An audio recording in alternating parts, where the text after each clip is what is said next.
नमस्कार, बहुत स्वागत है आपका। आज का हमारा अंक होगा हथेली का अंगूठा। अंगूठा हमारी हथेली में एक महत्वपूर्ण स्थान रखता है और अंगूठे के ऊपर सामुद्रिक शास्त्र में बहुत कुछ बताया गया है। केवल अंगूठे के ऊपर ही हमारा अंगूठा क्या है कि एक तरफ हमारा अंगूठा है, दूसरी तरफ ये फोर फिंगर है, ये बराबर है।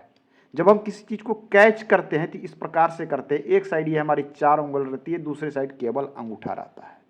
क्या आपने कभी सोचा है कि केवल मनुष्य ही ऐसा है जिसका अंगूठा इस प्रकार से वर्क करता है कैच करने में?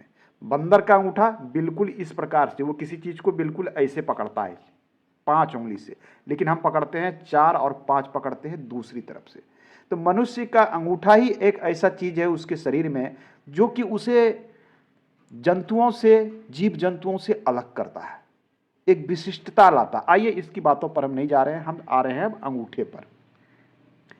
हमारी अंगूठे में एक विशिष्ट चिन्ह है जो कि शास्त्र बताता है। यह चिन्ह यदि जिनके भी अंगूठे पर होता है, जीवन में कभी धन की कमी नहीं होती। हम अंगूठे पर चिन्ह की भी बात करेंगे। आइए एक एक करके जानते हैं। अंगूठे में जिस भाग में ये नख होता है, हमारा अंगूठा जनरली 2 पर्व में होता है। उंगलियां जो है 1, 2 और 3, ये 3 पार्ट में विभाजित होती है, परंतु अंगूठा हमारा सामान्य रूप से इस प्रकार से, आप देखिएगा, ये 2 पार्ट में ही विभाजित रहता है। पहला जो है ये इच्छा शक्ति को दिखलाता है, ये पार्ट आपकी इच्छा शक्ति को दिखलाता है। दूसरा आपके तर्क शक्ति को। अंगूठा आत्मबल, साहस, इच्छा शक्ति, इन सभी चीजों को आपका दिखलाता है ये पार्ट।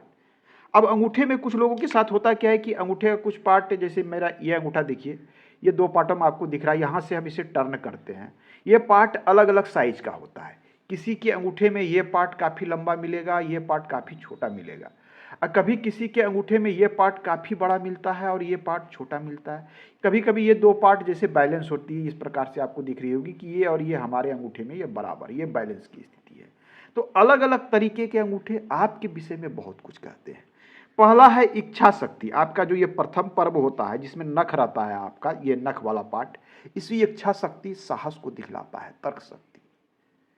यह बताता है कि प्रथम पद यदि अधिक लंबा हो, यदि मान लिया जाए आपका इस पार्ट से यह पार्ट अधिक लंबा है, अर्थात इसकी बनावट थोड़ी सी बड़ी है, इतनी बड़ी सी है, तो ऐसे लोग क्या होते हैं, तानाशाही प्रकृति के होते हैं।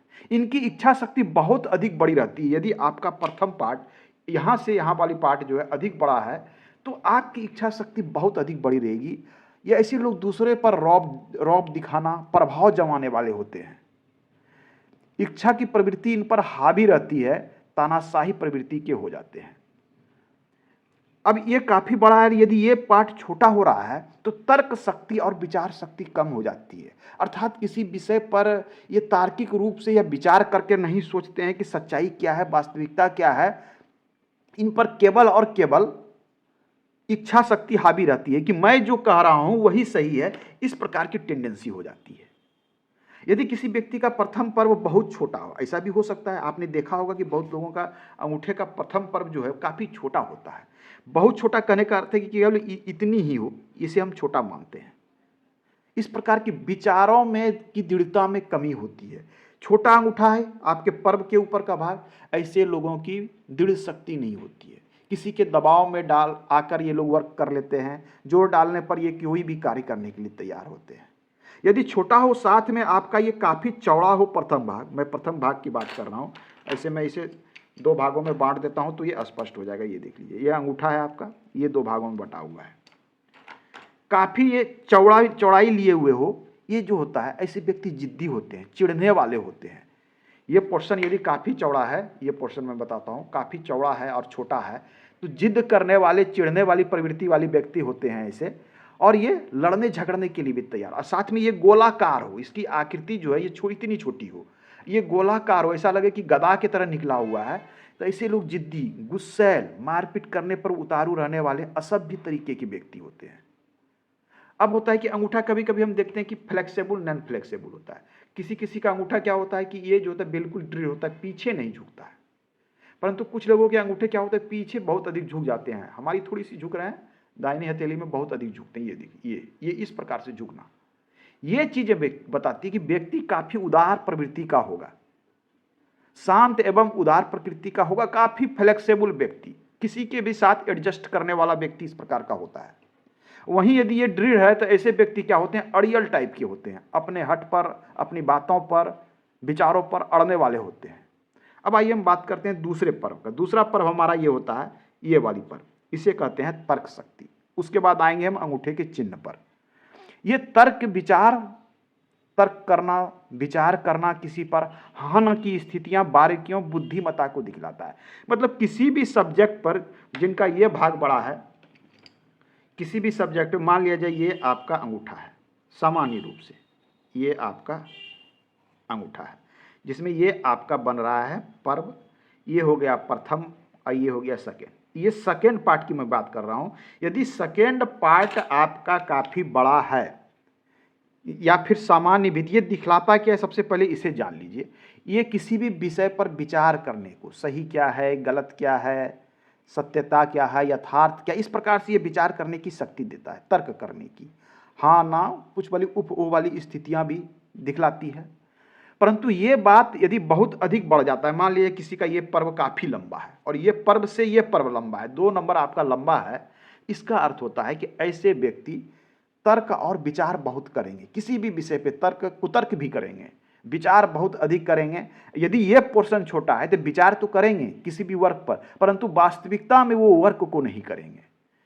तो स्थितियां सबसे अच्छी क्या होती है कि दोनों का संतुलन, आपकी ये पर्व और ये पर्व यदि एक बैलेंस्ड रूप में रहे, एक साइज के आसपास या थोड़ा सा अंतर में, तो ये सर्वोत्तम स्थिति मानी गई है। अब आइए, आज का हमारा मूल विचार था कि अंगूठे पे एक स्पेशल चिन्ह होता है। वो चिन्ह होता है जिसे जौ का चिन्ह कहा जाता है या यब। वो चिन्ह बनता है एक इस प्रकार से, ये देख लें, ये इस प्रकार से बनता है, इस प्रकार से, इस प्रकार से, इस प्रकार से। ये चिन्ह को कहा गया है शास्त्र में जौ का चिन्ह। मैं थोड़ा सा बड़ा बनाता हूं तो ये क्लियर होगा। इस प्रकार से बनने वाले चिन्ह को यब का चिन्ह या जौ का चिन्ह कहा गया है। इस प्रकार से ये बनता कहाँ, ये आपके अंगूठे के इस पर्व पर बनता है जौ का चिन्ह। यदि यहाँ यब का चिन्ह बनता हो, बिल्कुल साफ सुथरा और क्लियर, शास्त्र कहता है ऐसे लोगों के पास धन की कभी कमी नहीं होती, इतना शुभ चिन्ह है। आप देखें आपके अंगूठे की क्या इस पर्व पे बन रहा है या नहीं बन रहा है, ये देखना है। और यहाँ नहीं बन रहा है कोई बात नहीं, यहाँ पर यब माला होती है, यहाँ पर ये यब माला इस प्रकार से होती है, बनी हुई इस प्रकार से। यदि यहाँ यब माला बनी हुई है, ये अत्यंत शुभ माना जाता है।